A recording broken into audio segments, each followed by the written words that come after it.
Alright guys, welcome back to Planet Coaster. Welcome back to Dockland. And we're back at it again, oh yeah. So today, as we last time started our future area, I did a little bit of work here, a bit of terraforming, kind of blending things in, and I think this hill looks cool now. There is an art to making good looking hills. Believe it or not.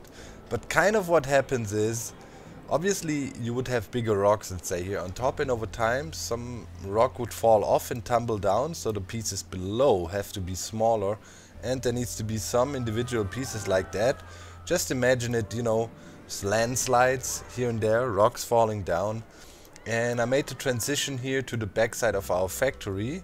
Some trees and vegetation, sure, here needs to be a lot of work still, but I'm just trying to scope it out, and there's gonna be a lot of repetitive rock placing, bush positioning and stuff like that. And I added a little detail piece here to the backside of the factory to kind of start blending that together here. I like the spaceship in the middle of the ride here. You know, idea is people riding that and then already get a bit of a glimpse of the future here behind the factory, which is kind of cool in my book. So yeah, I made this, I don't know, sewage pipe coming out of the factory, dumping huge amounts of water here in this little stagnant, dirty pool of water. From an environmentalist perspective, probably not nice, but kind of realistic, right? Old factories just used to dump their toxic waste and water into the nearest body of water. And I have a door here on the back side so people can come out and shut down some valves maybe here. And yeah, it needs some more piping here. This side needs some more work, and but it's coming together, slowly working my way in there. Today though, we wanna tackle a daunting task, at least for me. It's been something I've been putting up for quite a while. Today it's time to model our robot, and I put a lot of thought into that. How are we gonna do that best? And I was thinking, as this is a whole building, you can move this guy around, right? Let's put him over here for the time being, so we can start working on him. Now I want to get him into a kind of an Atlas pose. If you know the old Greek god Atlas that is supposedly holding up the world. So he's kneeling down in a majestic position, and arms kind of up, holding something. In Atlas's case, the world or the mountains, and yeah, you know what I mean. And yeah, we need to remodel this guy to do so. So how to do it best? And I was thinking probably the easiest way to do it, instead of trying to scoot each and every individual part here around. Like if I go in here, let's say I wanted to move this leg. I would have to mark a lot of building pieces here, dozens potentially, and probably some would be left out and whatnot. So I was thinking maybe I could dissect this thing into their main building parts, you know, copy it a few times, and then let's say one piece will be just a head, and I delete anything else. Then another piece would be the one arm, or maybe lower arm, because in every area there is tons of building pieces. And by doing this I would have a bunch of individual pieces. I mean the core here, then 1, 2, 3, 4, 5, 6 pieces for the legs, including the feet, and then arm, 1, 2 probably pieces, you know, upper arm, lower arm. So that's 7, 8, 9, 10 plus head, 11 pieces. And by having these individual pieces, I probably can model this thing easier. So what I would do is I would, let's say we take the whole guy, you know, and we copy him and put one here, let's say, right?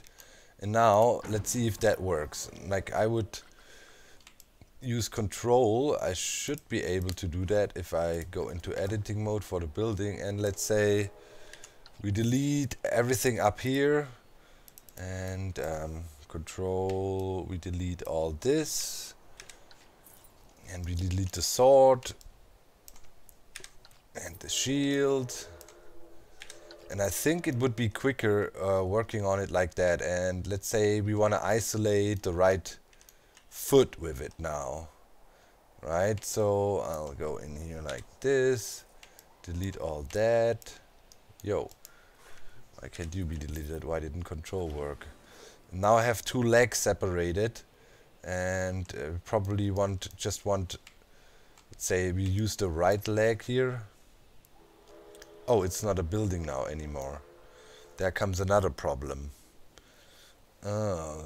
Because we had our... Okay, let's... that's a problem. Because we had our core in the middle, kind of, that made it a building. So that's an individual lower leg here now. Okay. Huh. So is there a way to take all this and add it to a building again? That would be good. We probably can do this building, and then we use wood. This little wood piece that we used as an anchor for all sorts of things. Let's see if you can do that after the fact. Let's say we add this thing in here.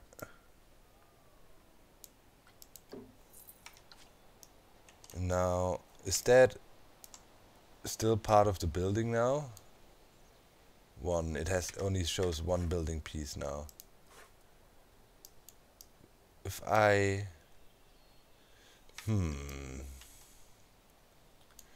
So that doesn't work. Can I do it this way? Let's try one other thing. Wood. Say... Because the advantage of using a building is that you can mark many pieces and move them at the same time. It also works with this multi-selection tool, but it makes it a bit more tricky. Let's say we add this thing here, right? And now I use multi-select like this, copy it, and would I be able to add that to a building here? No, normally you can.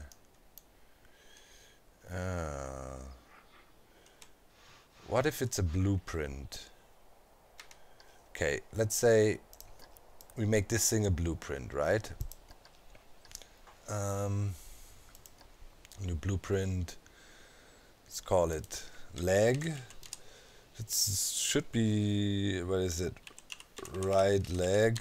We probably should give it a proper description so we know it's the right leg. Right leg. Add tags. It is just whatever, a scenery piece. Create blueprint. Okay, now if I, let's say, go into building editing mode, right? And go to my blueprints. Am I still in the building editing? No. Let's say leg. Right leg here. Can I add that after the fact to that building? No, it's not really working. That makes things complicated. That makes things very complicated. But it might be doable. I might have to...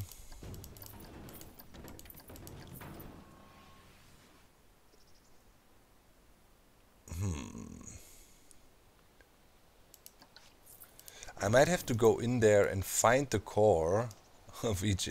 like, it's somewhere there in the middle. I don't remember where I have the core. I need to figure out where it is. And I want to have it as individual building pieces. That makes things so much easier, I think. I'll think about it a while and try to figure it out.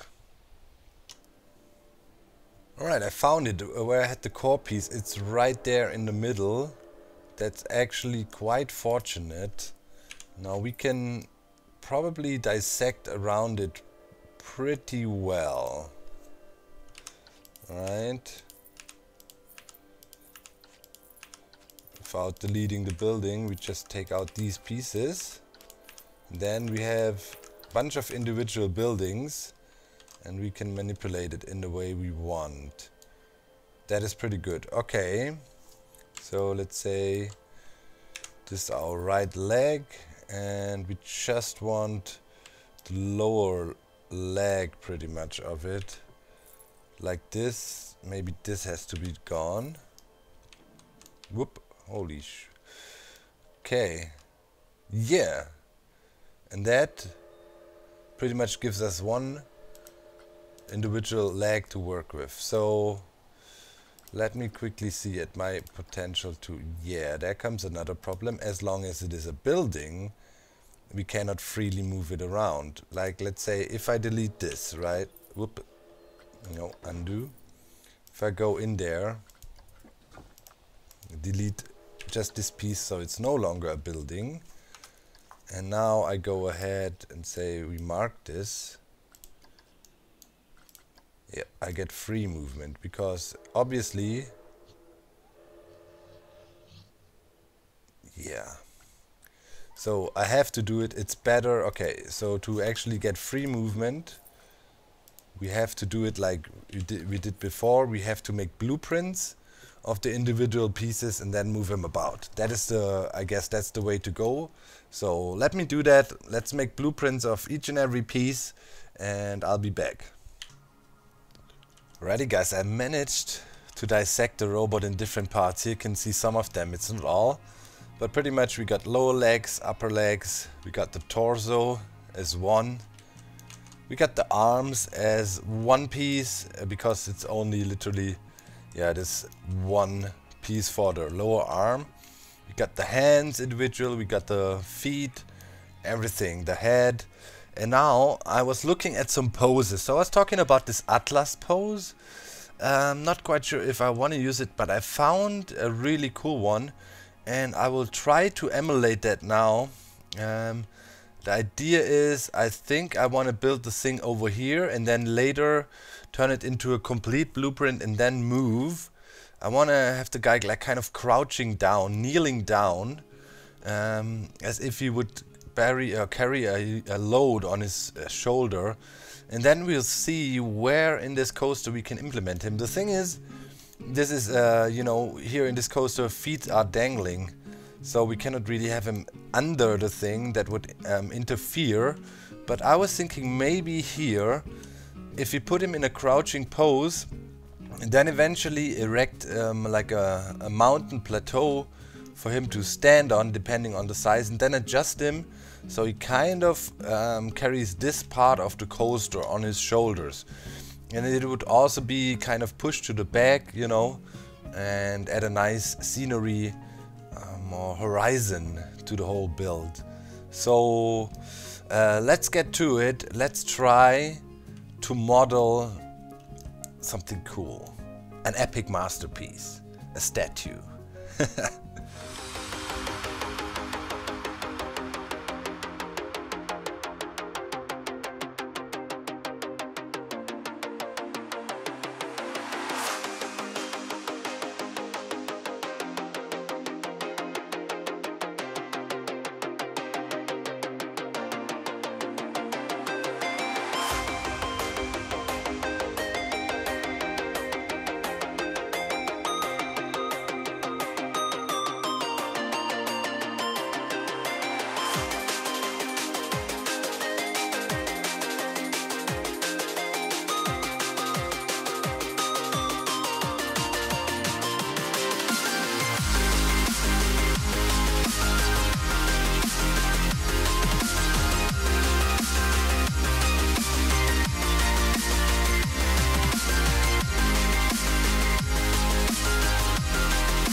Alright guys, a time lapse! Yay! Leave some likes for the time lapse, come on, don't be shy, hit that like button. And yeah, now look at that, that worked out perfectly. We have a way more dynamic pose for the robot. Kneeling down, using his hand on his knee, that's a very natural pose here. And his hands holding something, you know, yeah, you know, being held above something else, getting some support there. And I thought about how could we position the thing better and make use of it. But just look at that. I mean, it's perfect. It's a perfect crouching pose. And it was relatively easy to do with the parts we got going on. Dissecting the thing was definitely the right choice. It looks very natural now. Also notice the head is straight. That's what you do when you crouch like that. You know, you will hold your hand up straight. It almost looks like, you know, he's ready to, I don't know, he's hiding somewhere, you know, and ready to be, you know, spotted as a sniper. And he's like, oh, what's back there, you know, staring in the distance. And you know, it's just I love it. It turned out really great. So now I'm thinking we could use this, we could build something above this part of the track here. And I was thinking maybe use a prefab like that kind of, or that thing here, and have it as something the coaster could go through. So that's pretty much that prefab or that, and then build a little scenery piece around it. Let's see, like if we use this like that and then use terraforming to make like a hill or something around it. Just want to see, how is that even possible? Can that be around the coaster? I don't think it would accept it. No, it's too small. Hopefully the bigger part works. That would be very disappointing if that doesn't work. See, let's try this guy here. If not, we just use a hill or something. Let's see if we can get that somewhat surrounding the track. It doesn't need to be very low or anything. I just want to have it. That would work. Okay, let's see. See? Say we have it like that. Oh yeah, we can even lower it quite a bit. Let's bring it down as low as possible, maybe. Say we have this here, right? Maybe we can still do some terraforming up and around it. So the coaster can go whoop through this thing. And now we take our giant statue.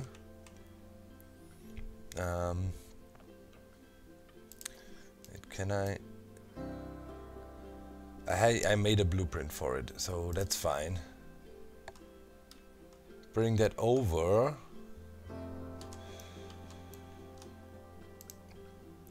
Let's see if we can somewhat position that properly. If he has his hand on there, you know. Scoot him back. It's on the ground here. We can sink him in a tiny bit. I mean, he's a heavy dude. Almost like that. And then now start terraforming around this thing. It would look really cool. We just need to make sure we have him facing the scenery properly. Something like that. Okay, let's say we put him here. Oh, that looks so natural, man. Wow, I'm loving it. such a huge improvement to the static pose we had before, you know, like that. And now he's like, bam, I'm alive. Okay, so I think I popped down a save file here. Dogland robot naked. Well, yeah, not really naked, but you know, he's positioned naked. Now we need to see if we can do some terraforming around here and integrate that into the track. But that is even better. I like that even better than him holding the track. Another option, of course, would be we have him here holding this part of the track, but you know, there's tons of options. You need to make a decision at one point. Now I need to quickly try, while you're still with me, terraforming. Like, can I? Yes, I can. So I can integrate that thing into a mountain. Let's make it bigger.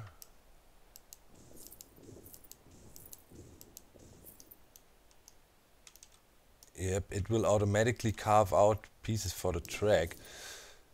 So theoretically, like, let's say I make this pretty big and just bring that up like so. Bam. Now he pretty much has his hand up on there. And then we go in, make this smaller. And we shave off some parts again. Carefully. And slowly but surely mold that around that inner thing.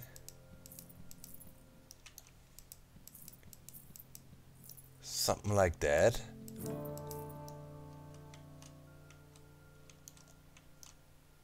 Whoa. This is so cool. Okay, I need to work on that a little bit.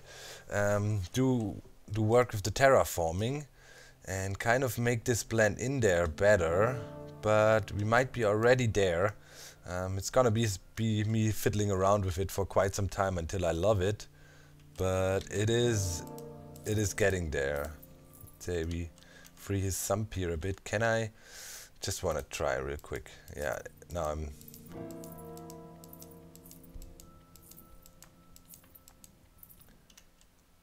Yeah, that definitely works, man. We can work that out. Okay, let me play with that idea a bit. Alright, a good hour later, and we created this amazing scenery piece. Check it out during the nighttime. I actually added some lighting.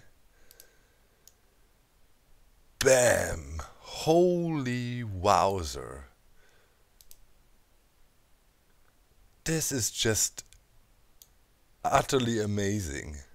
I have to pat myself on the shoulder for this bad boy. Holy moly. I mean, come on, you gotta give it to me. Wait, I gotta turn on the sounds. Have them switched off. This is some serious badassness. Wow. Oh wait, I didn't turn on the sounds. Here we go. Yo. I made him crouch down. He has his sword stuck in the ground as if he was like, okay, let's put my stuff down. And his shield is lying in front of him. And inside the little tunnel here, we have an electric grid going on, you know, as additional thrill for the people to ride. And I made a little scenery piece I wanted to try out, and I think that fits here really well. This futuristic bench with a trash can combo, and yeah, it's like a little booth to sit in front of the thing, and I think it fits there pretty well. Here I plan to have a little shop kind of integrated into the main building, into the main future hub building for this coaster. But holy crap, this turned out great. It turned out better than expected, for sure. Looks so smooth, I mean, with the moving parts on there and him, you know, kind of looking into the distance. It looks good from all angles, even from behind here it looks great. I mean, this is just amazing what you can do in this game. This is a masterpiece. This is probably my proudest moment yet in this game. What do you think about it, guys? If you think this is badass, leave a comment. We got about 3,000 to 4,000 people watching each episode, and I really wanna, I don't wanna whine, but I wanna complain a bit. You guys are not too active in the comment section. Show that you are there. Say hello to me at least. Say hi. And yeah, leave a ton of likes for this one. Hopefully, we can get this park more exposure, because I'm thinking there's not much out there that can compete with all of this we created so far. Let's get an angle from here. And I think we should also ride the coaster. No. With the new thing installed, to just see how it goes. The scenery rating of it is up to 64 by now. I mean, we can look over, we can see it there. I want to see how it feels when we go through that underpassage. I mean, right now, yeah, here we can see our modern tunnel where people go through. It looks so cool. Okay, I think we're ready to take off here. Let's go for a ride on this bad boy. Okay, going up, we have a really nice chain speed. That of course helps to get the excitement rating up for a coaster. Woohoo! Alright. So far so good. I'm not quite sure when the part shows up. Okay, wow, I'm trying to look around a bit. Nice. This coaster is so amazing. Even me being a coaster pussy, kind of. Being afraid of too crazy coasters. Not really afraid, but I'm not an adrenaline junkie, let's say that. Okay, here we go. So cool. And the high speed of the coaster, I think, also really fits the whole futuristic theme. Like we're boosting along like we're riding a rocket. Nice. Oh. I'm loving it. Okay, incoming again. Wow. Now when it gets dark, this thing really starts to shine. These light effects we've been adding, yeah, it's only dark for a short time, but still, these light effects we've been adding sure do help a lot. Wow. So yeah, I'd say we wrap it up for today. I was daunting, this task, building this robot, or modeling this robot into more like a majestic posture. But now, as I did it, I love it. So that just shows, put some effort in whatever you do, and the moment of the satisfaction you can get from making cool looking things you really love is amazing. Alright, so I guess next episode we would start working on this setup here. Try to make a futuristic base. I have to look into decent building blocks for that. Maybe concrete as a base block, and then lots of decoration with all the cool building pieces we have. And then we need to blend it together here, this waiting line, with a cool shop sitting right here. And then we have a nice front, from here to there flowing. Then we just need to model the train station and integrate that all, and then we have like a really nice piece here and a first start to our future area. And then we'll see. I definitely would like maybe to have another cool coaster sitting right there, so it kind of frames it in with two epic coasters. And then we'll see what else we add. Countless possibilities. It is amazing. This game is so much fun. Well, with a last look on our now extremely epic robot, I'd say I see you next time. Thanks for watching, my friends. I'm out. Bye bye.